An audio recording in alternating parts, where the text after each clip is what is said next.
It was a Tuesday. No one expects to lose their job on a Tuesday.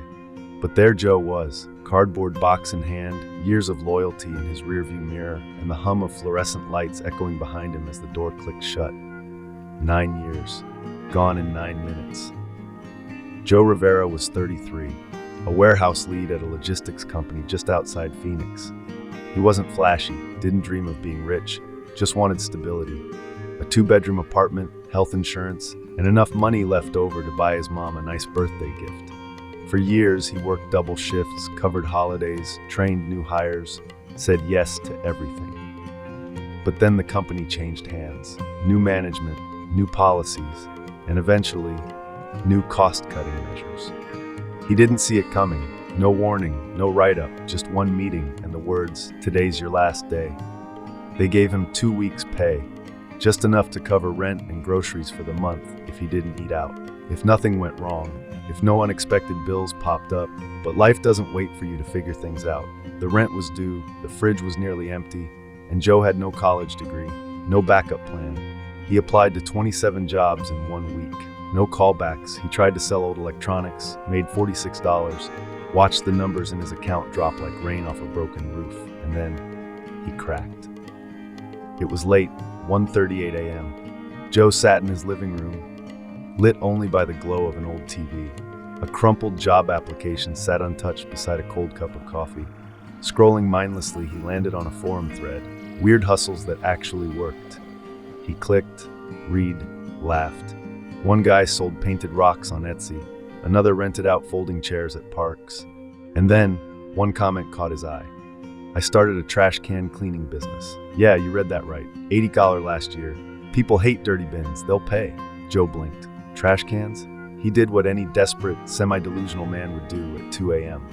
He Googled how to start a trash bin cleaning business. He watched videos, read blogs, joined a Facebook group full of guys with pressure washers and pickup trucks making real money, doing what no one else wanted to.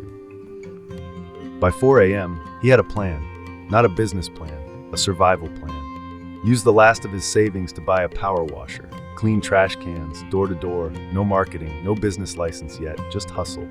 Everyone thought he'd lost it, even he wasn't sure, but he had one thing left, time, and nothing to lose. The next day, Joe bought a used pressure washer off Facebook Marketplace, $175. He took his last $20 to print flyers at the library. They read, "Tired of disgusting trash bins? Let me clean them. $15 per can, first one free." Joe's Can Cleaners, local, honest, affordable. He taped them to mailboxes, community boards, front doors. Then he waited. Day 1, nothing. Day 2, 1 text. "Mrs. Delgado, 3 blocks over, 2 bins." He walked there, dragging the pressure washer in a shopping cart, sweating through his shirt, embarrassed, but committed. He made $30 that day, but it felt like $3,000. Joe kept going. 5 flyers turned into 50. Then 100. He knocked on doors, offered free first cleans, left before people could say no. Some laughed, some slammed the door, but a few said yes.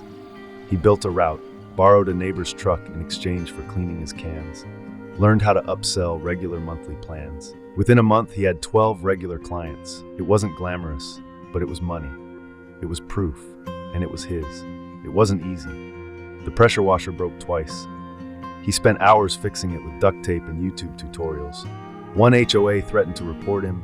He got heat exhaustion one afternoon and passed out in the grass outside a client's home. But he didn't stop. Each struggle taught him something new.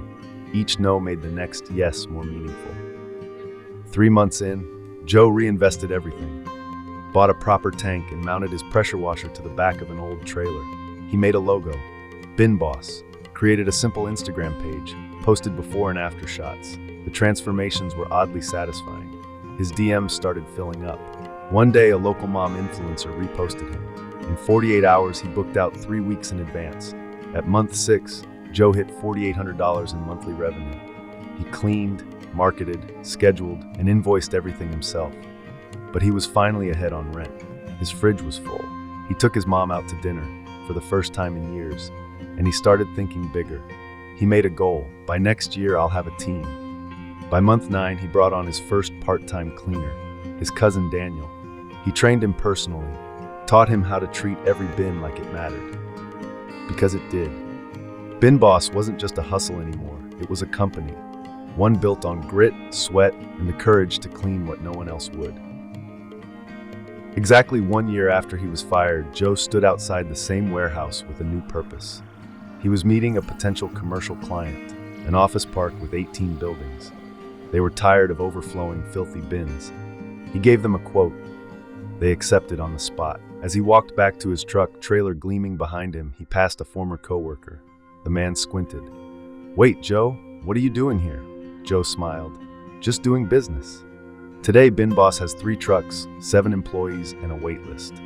Joe teaches workshops to help others start their own service businesses. He's not rich, not flashy, but he owns his time. He pays his bills, and he sleeps well knowing his last paycheck wasn't the end. It was the beginning. Sometimes it takes losing everything to realize you were meant to build something better. Not everyone will believe in your wild idea, but you don't need everyone. You just need one reason to try, and the guts to keep going.